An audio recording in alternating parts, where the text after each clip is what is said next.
A lo largo del Antiguo Testamento el llamado es a creer que Dios es entonces único. Y viene aquí este ejemplo en Deuteronomio 6:4, si lo quieren leer, dice: el Señor nuestro, dice, escucha Israel, el Señor nuestro Dios es el único Señor. No hay otro fuera de Él. Y cuando nosotros comenzamos en el Nuevo Testamento, de repente viene una revelación muy importante. Es, oye, ¿cómo que nuestro Dios se hace tres? Dios Padre, Dios Hijo y Dios Espíritu Santo. Y aparecen también a lo largo del Antiguo Testamento, pero en diferentes identidades.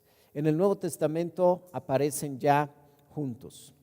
Y vamos a ver entonces cómo esta ecuación matemática que rompe toda regla, cómo es posible que 3 sea igual a 1. ¿Cómo puede haber un Dios Padre, un Dios Hijo y un Dios Espíritu Santo? Esto trajo muchos conflictos a mi forma racional de ver las cosas cuando yo comencé a tratar de entender todo esto. Y dice aquí en el libro de Romanos, si lo quieren ver, ya tiene también el versículo, en el primer capítulo, versículo 20, dice: el apóstol Pablo describe: porque desde la creación del mundo las cualidades invisibles de Dios, es decir, su eterno poder y su naturaleza, a través de lo que, ¿quién?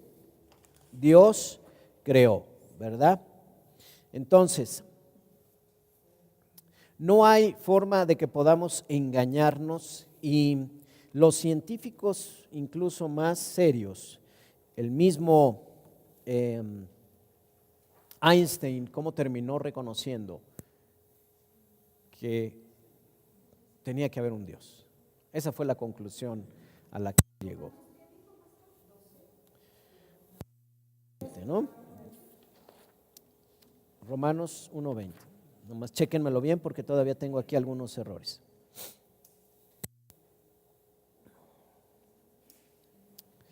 Bueno, entonces, segunda de Corintios 3:14 nos vuelve otra vez a decir, que fue en el capítulo donde comenzamos, que la gracia del Señor, el amor de Dios y la comunión del Espíritu esté con nosotros, ¿verdad?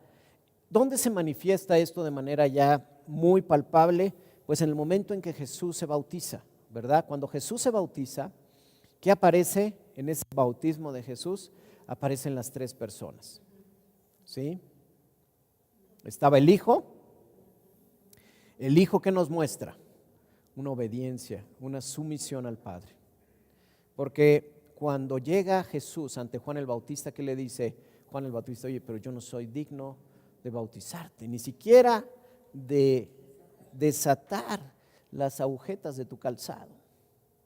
¿Y qué le responde Jesús? Le dice: lo estoy haciendo para cumplir la Escritura, para que se cumpla la Escritura. ¿Eso qué significa? Que hay un plan siempre de parte de Dios para nosotros, y a manera de que seamos obedientes, entonces ese propósito se va a seguir cumpliendo y nosotros nos vamos a sentir mucho mejor. Cuando Jesús obedece, ¿qué sucede? Dice que los cielos se abren, desciende el Espíritu Santo y el Espíritu Santo baja en forma de paloma, ¿verdad? Para podernos mostrar lo que es una de las cualidades del Espíritu Santo que ahorita vamos a ver.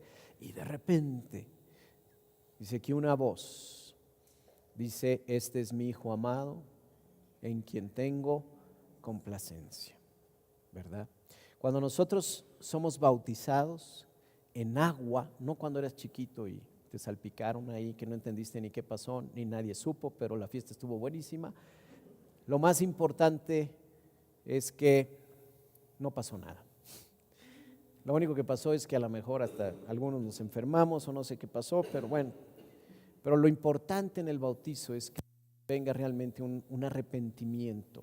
Cuando hay un arrepentimiento y yo lo hago como Jesús me lo enseña, entonces se combina, ¿verdad?, al mismo momento la Trinidad. Y los bautizos que hemos hecho aquí en el Almendro, wow, ¿verdad? ¿Quién ya vio esa experiencia?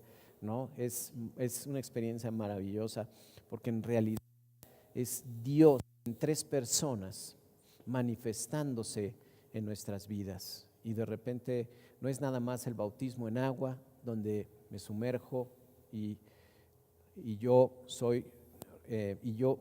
resucito conjuntamente con Jesús, sino también lo que sucede es que soy bautizado en el Espíritu, ¿sí? Y empiezo a tener un cambio en mi vida.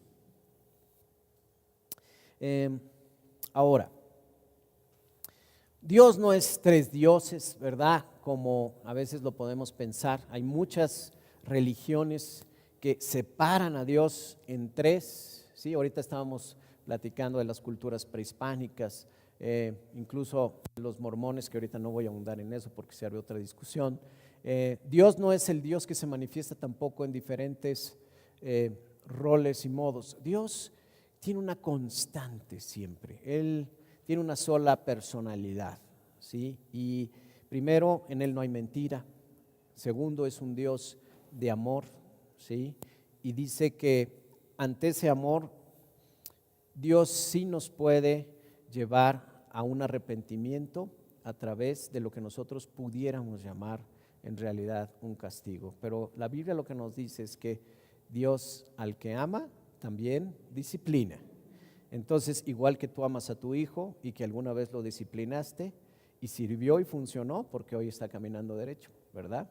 Entonces, nosotros es lo mismo con Dios. A veces queremos agarrar por la libre, queremos hacer las cosas que no nos convienen y entonces viene una disciplina.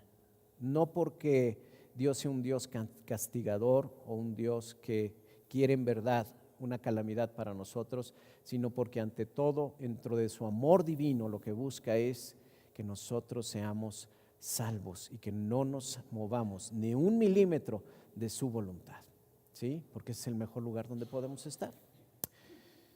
Y después dice, y Jesús dice, no está subordinado a Dios Padre, ¿no? Es decir, no hay algo en donde se fuerce que Jesús actúe de cierta forma, porque realmente el amor que tiene Jesús al Padre hace que todo eso fluya en obediencia. El amor hace que las cosas fluyan en obediencia. Dios único y verdadero, Padre, Hijo y Espíritu Santo, creó a los seres humanos como a su imagen, como una comunidad. Y yo cambiaría un poco esa palabra, porque en realidad es en comunión, ¿verdad? Nuestra verdadera naturaleza es entonces como la de Dios y no fuimos creados para la comunidad en nuestro diseño original. Somos una comunidad, somos, luego soy. Esto está un poco confuso.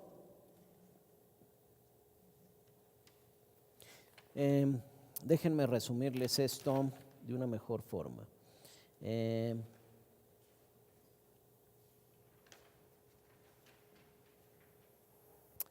Dios nos crea a imagen y a semejanza de Dios y nos crea como mujeres y nos crea como hombres, ¿verdad? Entonces, Dios se vale de, o sea, el primer ser que crea Dios era mujer y era hombre, ¿sí? A veces pensamos que desde el inicio nacieron Adán y Eva, ¿no? Pero después lo que vemos, sobre todo ahí en el capítulo 2, es como que no estuviera solo, entonces toma, ¿verdad?, la costilla del hombre y Dios engendra, crea a la mujer. ¿Por qué desde el inicio comienza a ver esto? Porque Dios le gusta hacer las cosas en equipo, siempre nos toma en cuenta.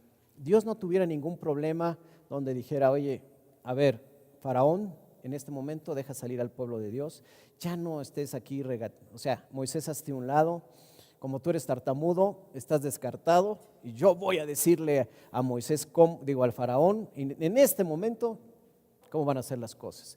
Y Faraón me los dejas ir, pero ya, ahorita, ¿verdad? Pero fíjense cómo Dios lleva toda nuestra vida y nuestra historia a través de acciones y de decisiones.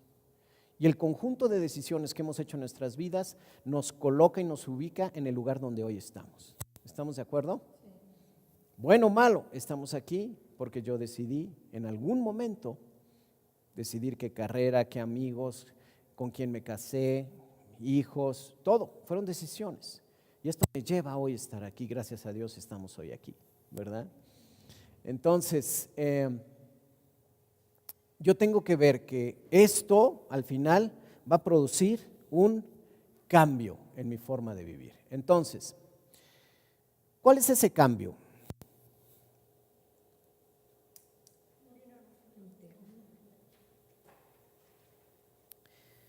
Morir a nosotros mismos.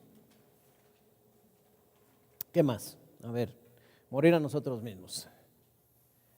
O sea, cuando yo acepto que Dios es un Dios verdadero y creo que Él es el único Dios y que hay tres personas y cada uno tiene su personalidad, entonces, ¿qué sucede? Lo primero y lo que me va a librar de muchos problemas es, si aceptamos al Dios de la Biblia como el único y verdadero, es entonces porque Dios es Dios, ¿qué dice? Yo no lo soy. ¿Cuántas veces nosotros queremos ser resolvedores de todo lo que sucede? Yo tenía un jefe cuando trabajaba en un banco y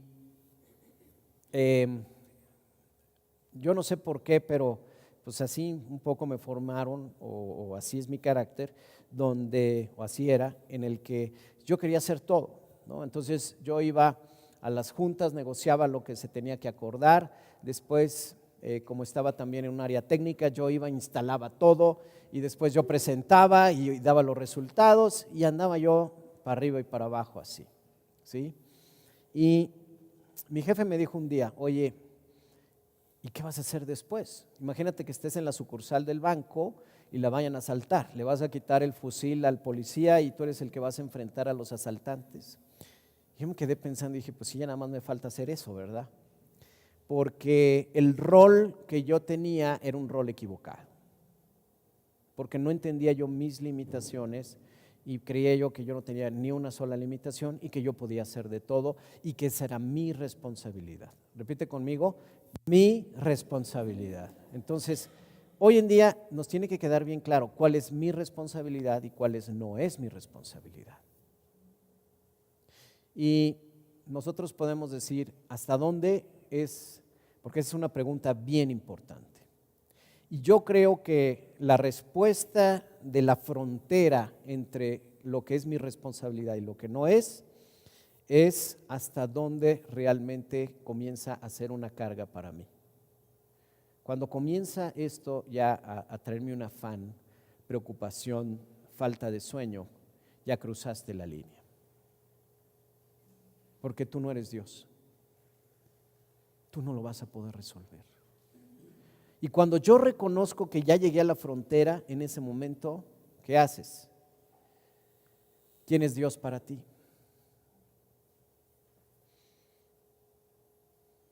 ¿Quién es Dios para ti? Y entonces te acercas con Él y le puedes decir, Padre, yo hasta aquí llegué. Te entrego el corazón de mi esposo. Yo hice lo que yo tenía que hacer. Te entrego el corazón de mi hijo. Yo ya hice lo que yo tenía que hacer. Ya esta línea yo ya no la puedo cruzar. Y entonces Dios comienza a actuar, comienza a moverse. El Dios hacedor de milagros comienza entonces a tomar todo en su control, porque está clara esa línea de responsabilidad. Y en ese momento viene un descanso. Porque el yugo que lleva Jesús es como fácil y la carga es ligera. Señor Jesús, aquí dice tu palabra que esta carga que hoy estoy yo llevando no es mi responsabilidad. Tú la llevaste en la cruz y hoy yo te la entrego. Y entonces yo descanso. Y ahí viene otra, esta está más pesada. Yo te la entrego y descanso. Pero cuando yo creo que soy yo, entonces dame más, porque yo soy el que va a componer a la familia, yo soy el que va a suplir todas las necesidades de mi familia, yo soy el que va a mantener la casa, yo voy a hacer, y de repente a veces incluso yo me admiro sobre todo de la mujer mexicana que, bueno, pues ya está el marido ya en un reposet porque ya la mujer tomó el rol de todo, ¿me entienden? Porque nunca supimos cuál era el orden de Dios, ni dónde yo tenía que detenerme y poder descansar en Él. Y esto es bien importante. Por eso la pregunta tú puedes decir, oye, pero es que, pues sí, claro que yo no soy Dios. No, pero te comportas muchas veces como si fueras. ¿Sí o no? Entonces, hoy está habiendo otra conexión también desde mi mente a mi corazón, donde hoy yo te aseguro que Dios está sembrando una verdad en ti. Y hoy te está hablando, está diciendo, oye, estás cruzando la línea muchas veces. Pero se tuvo que parar enfrente el pastor para podértelo decir, ¿verdad? Y recordar que tú no eres Dios. Repite conmigo, yo no soy Dios. Bien. ¿Esto implica que no tenga responsabilidades? No, ¿verdad? Proverbios 31 habla de la mujer virtuosa. Y la mujer virtuosa hace lo que le toca hacer. ¿Sí? No es floja, no hace nada todo el día, hace lo que le toca hacer y entonces sus hijos y su esposo la llaman bendecida, bienaventurada. Bienaventurada. Son bienaventuradas. Pero necesitamos saber qué rol nos toca y qué no nos toca. ¿Estamos de acuerdo? Después dice, sí, porque Dios es Dios, puedo estar seguro de que Él está a cargo y que dice, tiene el control completo y absoluto. Dios tiene el control, repite conmigo, Dios tiene el control. Entonces, ¿quién es Dios para ti? Vuelvo a hacer esa pregunta, ¿quién es Dios para ti? Él es el que tiene el control. Y si Él tiene el control, ¿por qué yo quiero arrebatarle el volante? ¿Por qué estoy luchando con Él? ¿Por qué me estoy afanando en decirle a Dios cómo tiene que hacer las cosas? ¿Por qué no tengo paz? ¿Por qué me sigo yo preocupando? ¿Por qué me sigo afanando? Porque no he entendido que Dios es Dios, que yo no lo soy y que Él está a cargo y Él tiene el control. ¿Estamos? Nadie se sube a un avión a arrebatarle el volante al piloto, ¿verdad? Y le dice, oye, hay mucha turbulencia, yo te voy a enseñar por dónde porque se acaba de caer mi café y yo te voy a decir por dónde es. Nadie hace eso, ¿verdad? O sea, tú vas en el asiento, vas bien, vas tranquilo, vas relajado. Qué bueno que yo no soy el piloto. Descansas. Fíjense nada más esa actitud. First class con Dios. No coach ni de allá atrás, de los que no sé, tenemos primera clase. ¿En dónde estás viajando hoy? ¿En tercera? ¿O vas ahí? Son de los que van en el barco ahí nadando todavía, ni siquiera se han subido porque, no, hay que ayudarle al capitán, no. Y después, porque Dios es Dios, quiero conocer y seguir, ¿qué? ¿Qué dice el Padre nuestro? Hágase tu voluntad. No está ahí de adorno y porque es una bonita oración o un buen rezo, es porque en verdad yo quiero conocer y seguir la voluntad de Dios para mi vida. ¿Qué estamos haciendo hoy? Conociendo la voluntad de Dios. ¿Por qué? Porque la voluntad de Dios, como dice que es, buena, agradable y perfecta. ¿Voy a estar yo luchando con la voluntad de Dios? No. Voy a descansar sabiendo que su voluntad es buena. ¿Y esto significa que no va a haber aflicciones? ¿Verdad que no? Entonces, y ahorita vamos a ver esa parte. Cuando nosotros aceptamos la Trinidad, entonces vamos en verdad a buscar estos principios. Porque fui creado a imagen de Dios en comunión y para la comunidad, reconozco la persona plena de los demás y respeto ¿qué? Los límites. O sea, esto es muy importante. Ya vimos mi rol y el rol de Dios. Ahora vamos a ver mi rol con respecto al prójimo. ¿Estamos de acuerdo? ¿Qué dice primero? Reconozco la persona plena de los demás y respeto los límites. Aquí está un poco mal redactado, pero es yo reconozco que la persona tiene un valor.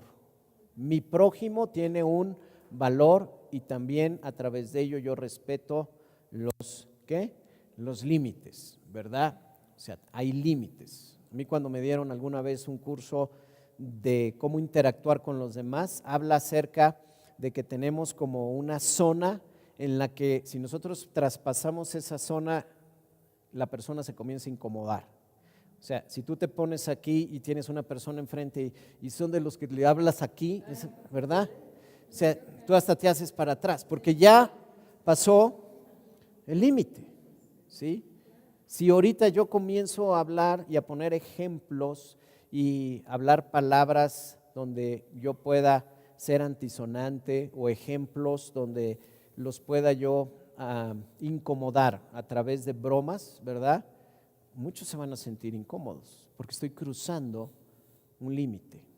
Entonces yo tengo que tener cuidado con mis acciones, con mis palabras, qué límites estoy hoy cruzando con respecto a los demás. Y sobre todo, como siempre hemos comentado aquí, muchas veces ni siquiera es la violencia física que hay dentro de una familia, sino la violencia verbal, porque la violencia verbal marca mucho más y entra directo al corazón, ¿sí?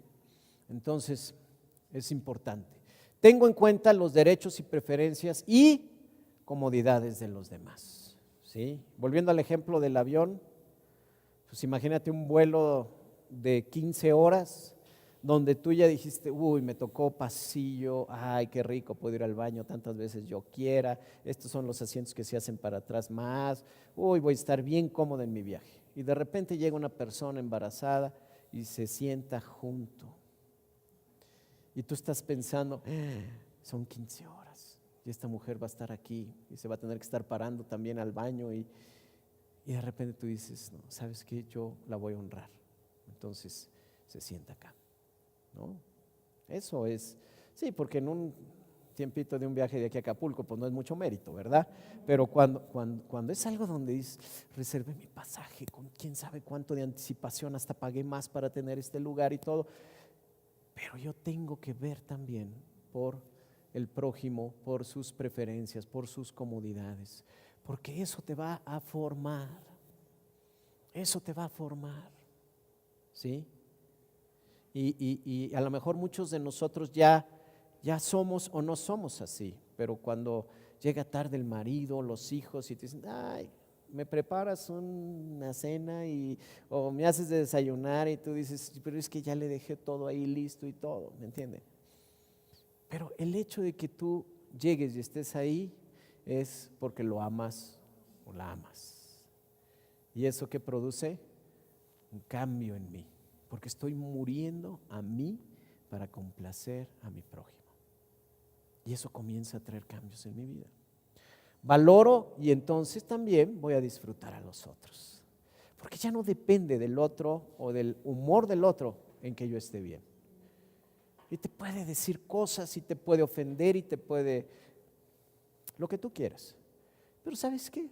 Ya no depende de lo que tú me digas. Yo me siento amado, me siento valorado, tengo una identidad, tengo paz, estoy gozoso y te amo. Y aquel, pero ¿por qué dices eso si yo te estoy gritando y te estoy diciendo y tú no entiendes nada y nada?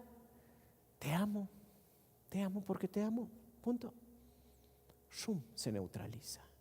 No damos pie a que la ira comience a invadir nuestra atmósfera que nosotros establecimos. Entonces, ¿qué crees que eres tú?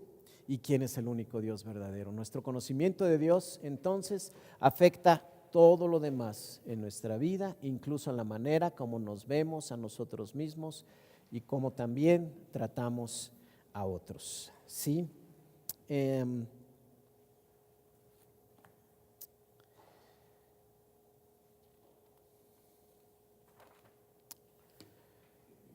Cuando confiamos plenamente en Dios, ¿sabes qué es lo que sucede? Como dice aquí, ya no tenemos un plan B.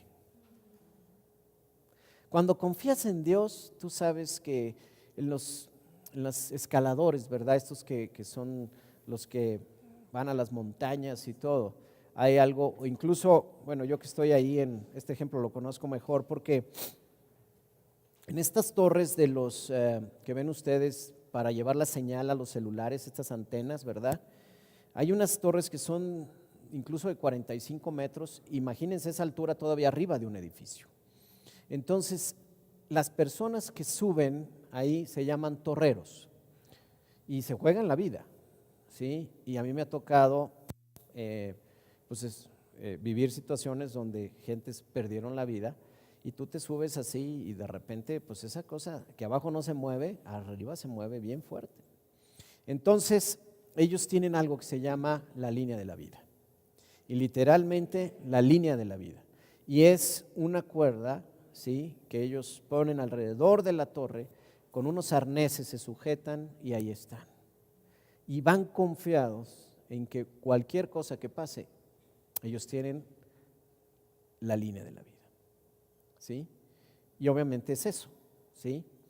Entonces nosotros tenemos que aprender que Dios es nuestra línea de la vida. Sin importar lo que esté sucediendo, Dios siempre va a estar ahí al grado de que puedo estar dispuesto a confiar en Él ciegamente. Tú da el paso, Dios va contigo. Tú da el paso. Si Dios ya te dijo que es por ahí, vas con todo por ahí, ¿no? Y como dice Jesús, Dios dijo que sí, o Jesús dijo, sí, van a tener aflicciones. Sí va a haber problemas, sí va a haber tiempos complicados, sí va a haber tiempos de dolor, va a haber tiempos de austeridad. Pero lo más importante es lo que dijo después, pero confíen en mí, Jesús, porque yo ya vencí todo lo que ustedes van a vivir. Y esa es mi línea de la vida, ¿sí? Y terminamos con esto. Nuestro conocimiento de Dios entonces afecta todo lo que somos. Por eso es tan importante estar aquí, porque lo que yo aprenda hoy y lo que Dios me haya estado hablando el día de hoy ya está impactando mi corazón. ¿Lo creen? Sí. ¿Quién lo va a hacer? El Espíritu Santo. Eso no me corresponde a mí. Por más de que tú lo leas, lo vas a tener que experimentar. Y si tú ya lo estás recibiendo es porque Dios te va a llevar a que lo experimentes. La vida diaria es el mejor campo de entrenamiento con todo lo que aprendemos aquí. ¿Lo creen? Bueno o malo, el mejor confort es saber que todo obra para bien para los que amamos a Dios. Qué hermoso, ¿verdad? Esta es nuestra primera creencia y hoy podemos entonces creer quién es Dios para mí, hasta dónde llego yo y dónde comienza Él, y cómo mi vida puede comenzar a cambiar a través de creer lo correcto. ¿Vamos bien? Muy bien, pues vamos a dar gracias a Dios. Padre, te damos gracias por estas palabras, te damos gracias por cada enseñanza que tú nos has traído en esta mañana. Hoy bendecimos tu nombre y declaramos que esta palabra comience en verdad a enraizarse en nuestros corazones, Señor, que no sea desechada en absoluto, porque hoy nuestro corazón es tierra fértil, Padre, y hoy está ahí esa semilla que tú has sembrado para que dé fruto y fruto en abundancia, sabiendo que tú eres un Dios que nos ama, un Dios que suple, un Dios que tiene el control absolutamente de todo. Y hoy, Señor, a mí me toca amar al prójimo como a mí mismo, Padre. Hoy decido amar al prójimo y decido amarte a ti. Y como dijo Josué, yo y mi casa serviremos al Señor. Amén. Gracias, Padre.